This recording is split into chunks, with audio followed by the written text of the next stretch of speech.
What if I told you that imagining everything that could go wrong is actually a path to peace? What if the key to calm wasn't in avoiding misfortune, but in rehearsing it? The Stoics had a powerful name for this practice: Premeditatio Malorum, the premeditation of evils.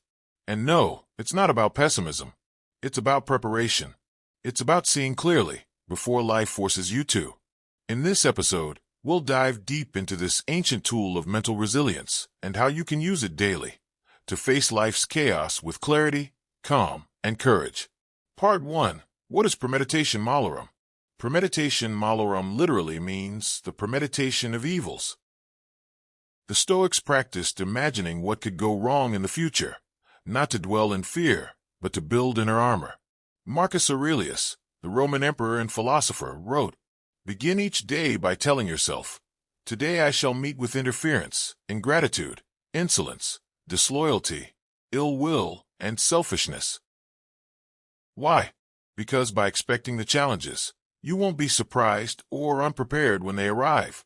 Part 2. Why it works: psychological clarity, not catastrophizing. There's a modern misconception that thinking about what could go wrong is a negative mindset, but the Stoics saw it differently. They used Premeditatio Malorum to remove the sting of surprise, sharpen gratitude for what they have now, prepare responses instead of reactions. Modern psychology echoes this. Studies show that visualizing difficult situations, when done intentionally, can reduce anxiety and improve emotional control. It's not about dwelling in worst-case scenarios. It's about rehearsing calmly, so when adversity knocks, you've already opened the door. Part 3. How to practice it daily. So how do we actually do this? Here's a simple Stoic framework you can apply today. 1. Start with reflection. Each morning ask, what might go wrong today? Think of delays, arguments, failures, loss, even accidents. Be honest. Be specific. 2. Visualize, not to panic, but to prepare. Ask yourself, if this happens, how will I respond with virtue? Can I be calm in traffic? Can I be kind when criticized? Can I let go of control? 3. Write it down. Just like Marcus Aurelius kept his meditations, use a journal to write 2 to 3 possible setbacks and your intended response. 4. End with gratitude. Remind yourself, if this doesn't happen, it's a gift. Either way, you win. Either you're prepared, or you're grateful.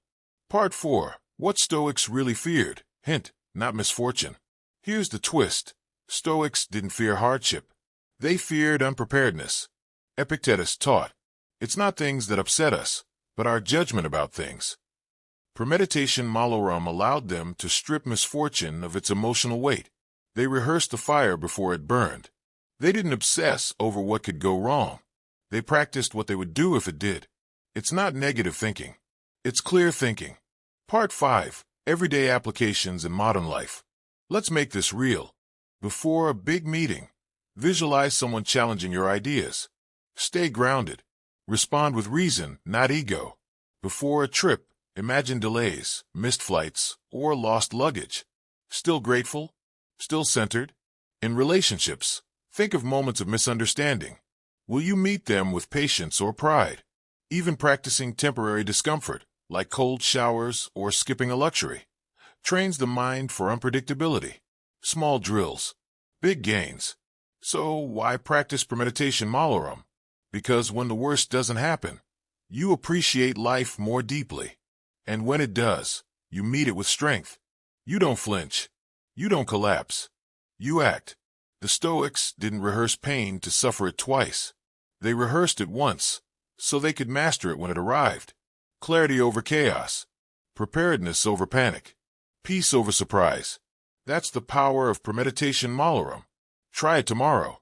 Before you step into the world, ask, what if things don't go as planned? And then be ready to live anyway.